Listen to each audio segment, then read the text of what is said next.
The greatness of Hanumanji is unlimited. Through the ages, Hanumanji has inspired us all, not simply in the Ramayana alone, but also, did you know, in the Mahabharat?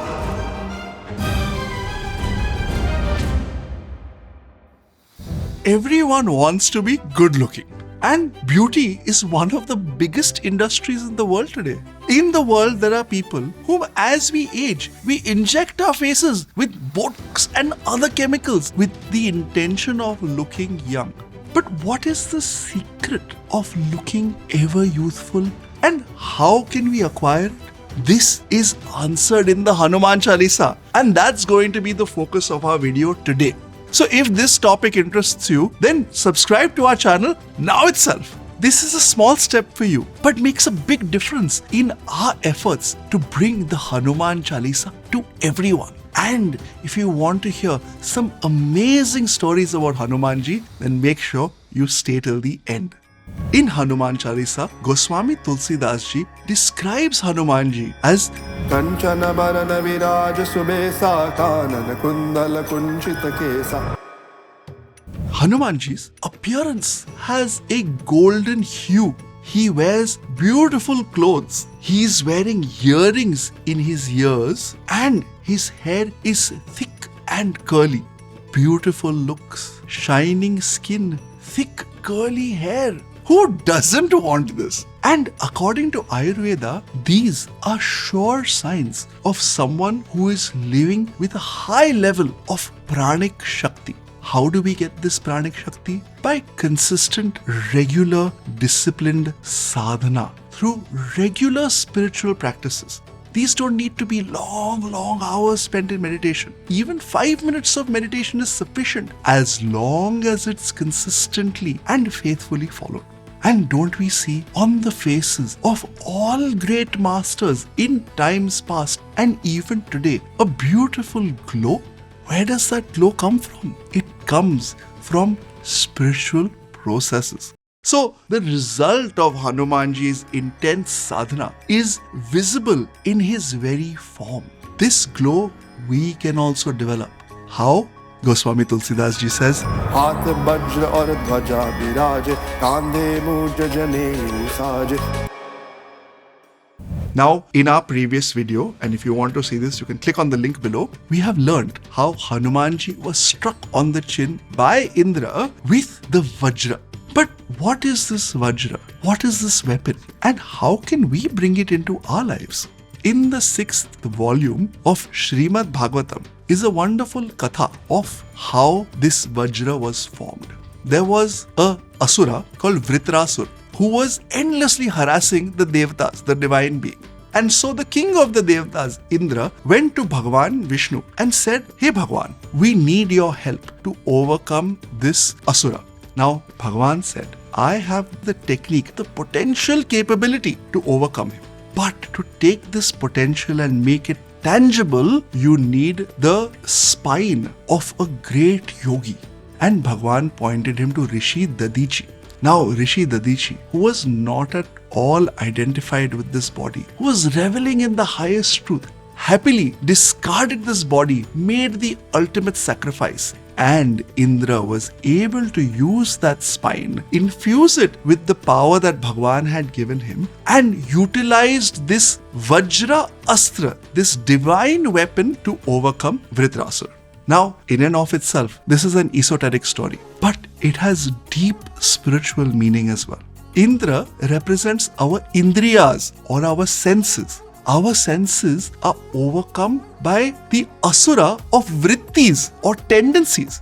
If we see a beautiful gulab jamun, we are immediately drawn to it. So our tendency to eat has overcome our senses. In the same way, Vritrasura, the lower tendencies, had overcome Indra, who were our senses. Now, in this moment, what to do? Indra turned to Vishnuji, who is the Paramatma, the divine reality situated in all our hearts. And what did that divine reality say? The divine reality said, I can give you the potential, but to bring this potential to life, you need the spine of someone who has undertaken spiritual practice. This person who has undertaken spiritual practice again can be all of ours. These yogic processes that Bhagavan has given us can be invoked in our own spine through our entire chakras to create this Vajra, this divine weapon that can overcome any and every tendency that might come to take us off the spiritual path.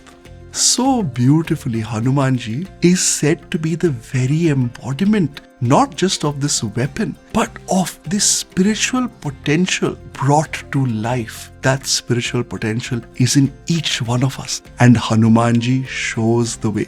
And what happens once we achieve this spiritual potential? We get the flag of victory, Dhwaja Viraje. Now, Dhwaja Viraje also has its own beautiful stories. The greatness of Hanumanji is unlimited. Through the ages, Hanumanji has inspired us all, not simply in the Ramayana alone, but also, did you know, in the Mahabharat? In the Mahabharat, Hanumanji had a great role to play in Arjun's success in the Kurukshetra battle.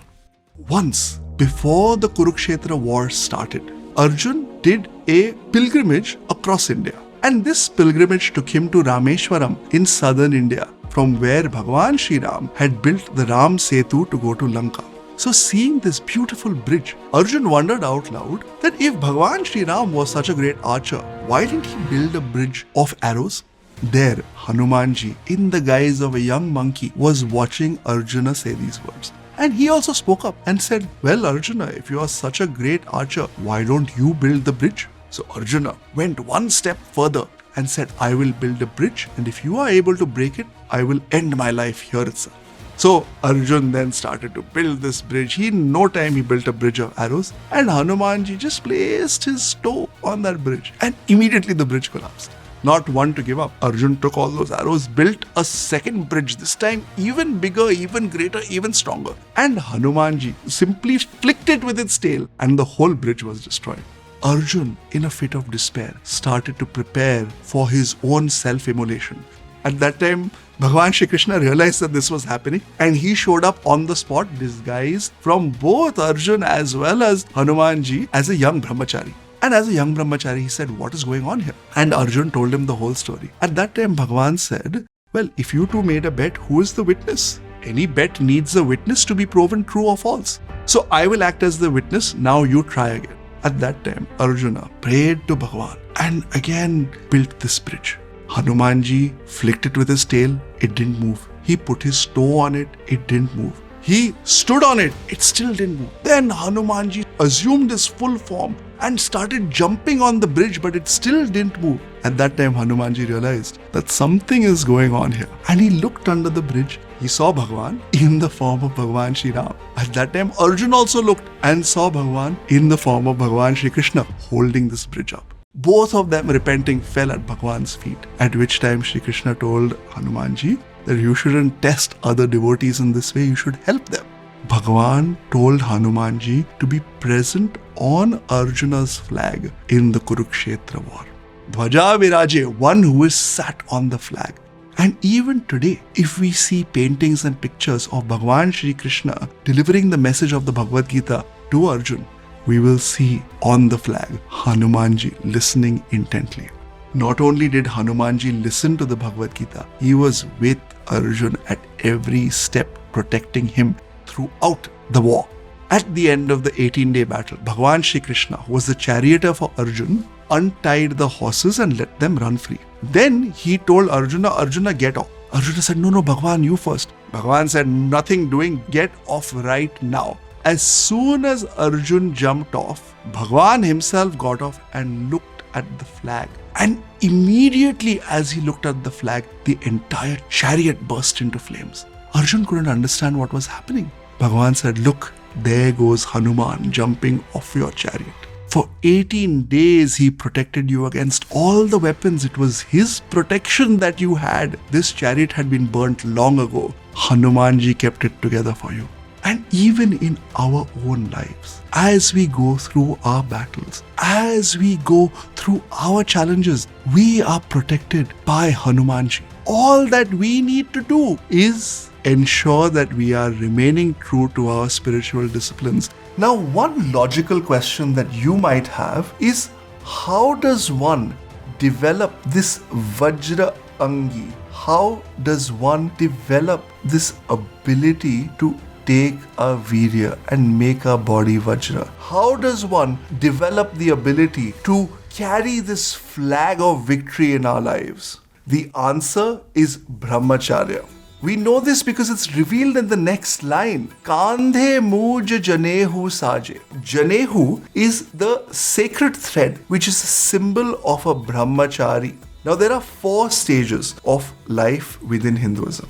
The first one is Brahmacharya, which is a preparatory stage, and it has a big focus on learning. The second one is Grihastha, which is family life. The third one is Vanaprastha, which is retirement. And the fourth one is Sannyas, which is total contemplation on the divine. Now in Brahmacharya, one of the symbols is the Janehu, which is the sacred thread. And here it is said that Hanumanji's Janehu is made from the moonj grass. That grass which is typically used to weave mats and weave baskets. That hard grass on his shoulder is constantly pricking him in to make him remember that he is a brahmachari.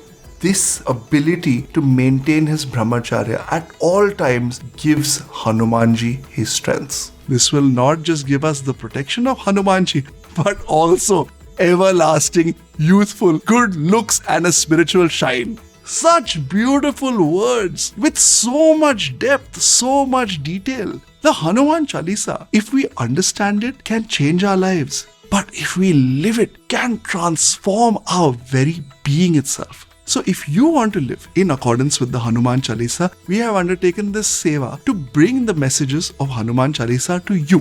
Now, your responsibility is not just to subscribe to this channel, not just to share this video, not just to comment and tell us what you like, but also to chant the Hanuman Chalisa with this understanding. We have recorded a full video. Now it is over to you. Thank you so much for joining me yet again on another video discussing the wisdom of the Hanuman Chalisa. My name is Dhumatkar and I hope to see you again very soon. Namaste.